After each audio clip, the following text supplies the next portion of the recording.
c'est Sonia Chan. Bienvenue dans Instant présent de Dieu avec la Rhapsodie des réalités.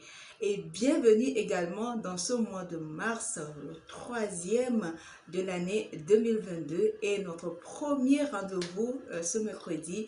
Je vous souhaite beaucoup de bénédictions, beaucoup de grâce durant tout ce mois. Pour ce tout premier rendez-vous, nous avons un thème aussi intéressant, aussi alléchant que les autres que nous avions déjà vus. Et c'est un thème vraiment qui va élucider, qui va booster la foi de quelqu'un. Et le thème du jour est intitulé « Prospérité à tous égards ». Le verset d'ouverture est tiré de 3 Jean chapitre 1 verset 2. Là, il est écrit: Bien-aimé, je souhaite que tu prospères à tous égards et sois en bonne santé comme prospère l'état de ton âme. Alléluia. Il y a 3 aspects qui se dégagent tout au long de l'enseignement de ce jour. Et ces 3 aspects-là sont intrinsèquement liés. C'est à partir de ces 3 aspects-là que nous vivons, nous montrons à ceux qui sont en dehors de Christ que nous sommes épanouis, que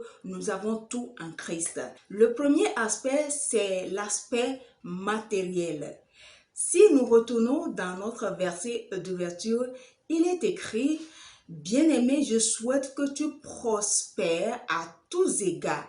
Là, nous voyons que c'est la prospérité matérielle. C'est très important en tant qu'enfant de Dieu que nous puissions être épanouis matériellement. Quand je dis matériellement, c'est la richesse en fait. Ça va de l'argent au bien matériel. Nous ne devons pas souffrir de quoi que ce soit en tant qu'enfant de Dieu. Ça nous permet aussi d'être impliqués, d'être engagés dans les projets du ministère. Il y a un autre point sur lequel je voudrais insister par rapport à l'aspect matériel. Pendant longtemps, on a fait croire aux gens, aux chrétiens, que ce n'est pas bon d'avoir de l'argent, d'être immensement riche, que ça va te faire commettre des péchés. Même au temps des apôtres, il n'y a pas ce discours-là. Nous connaissons tous l'histoire de Saphira et Ananias, qui sont partis vendre leurs biens, leur héritage pour apporter l'argent dans l'œuvre de Dieu. Aujourd'hui, quand tu n'as pas de moyens, tu ne peux pas prêcher l'évangile, tu ne peux pas faire l'œuvre de Dieu.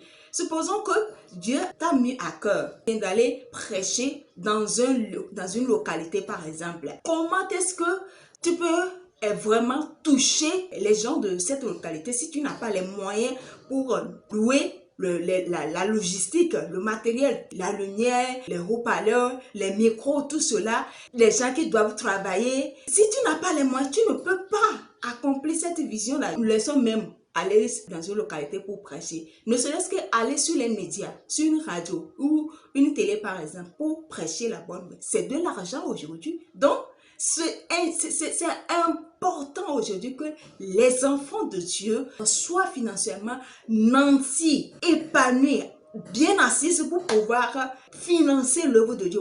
Le second aspect, c'est l'aspect physique de notre vie, c'est-à-dire notre corps physique. Un chrétien, c'est quelqu'un qui jouit d'une santé divine.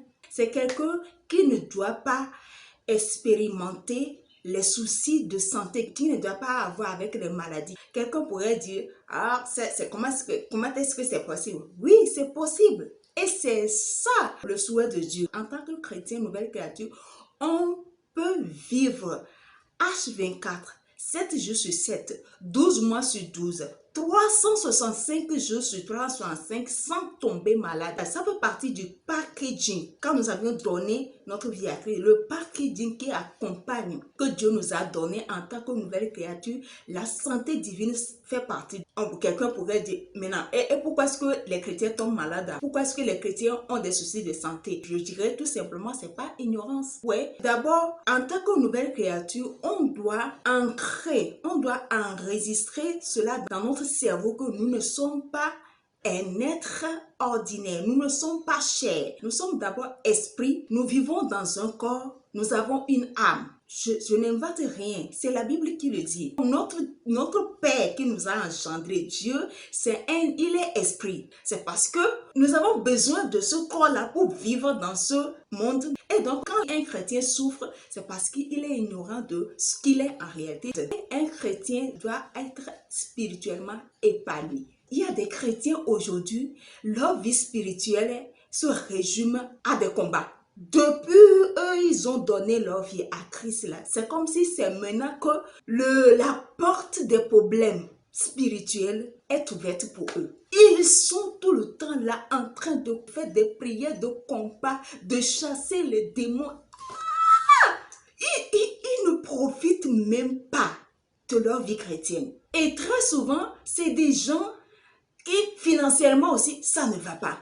C'est-à-dire que quand spirituellement, tu n'es pas épanoui, les deux premiers aspects aussi sont affectés. Parce qu'il faut être financièrement, il faut être spirituellement, épanoui pour jouir d'une santé physique et jouir d'une prospérité matérielle. Du moment où tu n'es pas spirituellement à l'aise, tu auras beau servir le Seigneur, tu auras beau t'impliquer dans les choses de Dieu, tu ne vas jamais connaître la joie d'adorer, de servir Dieu. Et tout ça là, une fois encore, c'est l'ignorance. Osée, chapitre 4, verset 6 dit, « Mon peuple périt par manque de connaissance. » En réalité, quand on est une nouvelle créature, on est au-dessus du diable. Nous sommes supérieurs au diable.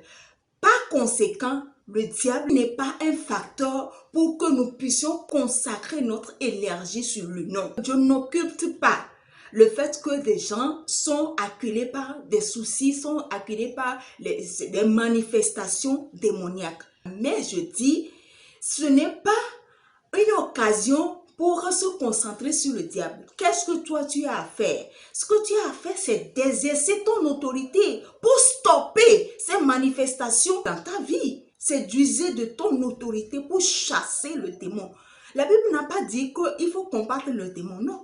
La Bible dit, Jésus-Christ a dit que voici les signes qui accompagneront ceux qui auront cru. À mon nom, ils imposeront les mains aux malades. Ils chasseront les démons. Il dit, ils chasseront. Il n'a pas dit, ils combattront les démons, non. Il y a une différence entre chasser et combattre.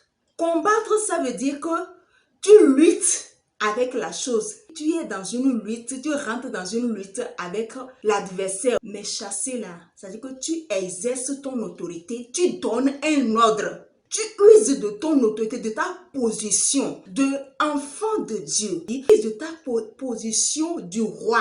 La Bible dit que Dieu nous a établi des rois et des sacrificateurs. Donc là où il y a la parole du roi, il y a l'autorité qui suit. Et n'oubliez pas que nous avons reçu la procuration, le mandat d'agir dans le nom de Jésus. Donc quand le diable essaie de t'intimider, positionne-toi, use de cette position-là et de cette procuration-là que tu as. Et tu dis au nom de Jésus, toi maladie, toi ceci, toi manifestation démoniaque, tu nommes la situation, tu nommes la maladie. Tu dis au nom de Jésus, je t'ordonne de cesser, je t'ordonne de quitter dans ma vie, je t'ordonne de plier bagage. Automatiquement, la Bible dit, c'est un nom qui est souverainement élevé au-dessus de tout nom. Et quand la mention de ce nom, tout genou fléchit, toute langue confesse qu'il est le Seigneur, y compris la maladie, y compris la manifestation démoniaque. Donc, tu ne combats pas le diable, tu lui donnes des ordres. Donc, une fois encore, tu ne rentres pas en combat avec le diable. L'instruction est claire. Chassez le diable. Ne le combattez pas. Donc, c'est ce qu'on peut retenir de l'enseignement d'aujourd'hui. Et nous avons vu 3 aspects, sinon 3 domaines dans lesquels un chrétien doit prospérer. Il y a le domaine, l'aspect matériel, sinon la richesse, la prospérité matérielle. Il y a l'aspect physique qui est la santé physique, et il y a l'aspect spirituel, sinon la prospérité de notre âme. Nous allons prendre la confession, vous allez répéter après moi s'il vous plaît. Vous allez dire, j'ai reçu le pouvoir d'exceller, de réussir et de bien me porter dans la totalité de mon être, esprit, âme et corps. En Christ, je ne suis pas juste devenu un héritier de Dieu, mais un héritier joint avec Christ. C'est pourquoi j'expérimente d'abondantes richesses, bonheur, paix et satisfaction pour la gloire de Dieu. Alléluia. Pour une étude approfondie de l'enseignement, les versets sont Josué chapitre 1 verset 8 et 2 Corinthiens chapitre 9 verset 8. Pour une étude de la Bible en un an, vous allez lire Marc chapitre 9 verset 33 à 50 et Nombre chapitre 9 verset 10. Pour une étude de la Bible en 2 ans, Actes chapitre 23 verset 11 à 21 et Psaume chapitre 52, chapitre 53 et chapitre 54. Si aujourd'hui est votre première fois de tomber sur cette vidéo et que vous savez que vous n'avez pas encore fait de Jésus votre sauveur et Seigneur personnel, c'est l'occasion pour vous. Si vous ne trouvez pas d'inconvénient, je vais vous conduire dans la prière de salut. Donc vous allez dire ceci: Ô Seigneur Dieu, je crois de tout mon cœur en Jésus-Christ, Fils du Dieu vivant. Je crois qu'il est mort pour moi et Dieu l'a ressuscité des morts. Je crois qu'il est vivant aujourd'hui. Je confesse de ma bouche que Jésus-Christ est le Seigneur de ma vie à partir d'aujourd'hui. Par lui et en son nom, j'ai la vie éternelle. Je suis né de nouveau. Merci Seigneur d'avoir sauvé mon âme. Je suis désormais un enfant de Dieu. Alléluia. Félicitations, bienvenue dans la famille des élus de Dieu, dans la famille des illuminés, dans la famille des champions, dans la famille tout simplement des enfants de Dieu. Aimez la vidéo, abonnez-vous à la page Facebook ainsi qu'à la chaîne YouTube et activez la cloche de notification pour ne pas rater notre prochaine publication. Laissez des commentaires, des suggestions pour plus d'amélioration. Si Jésus tarde à revenir, je vous donne rendez-vous sur vendredi. D'ici là, portez-vous bien sous la protection du Tout-Puissant.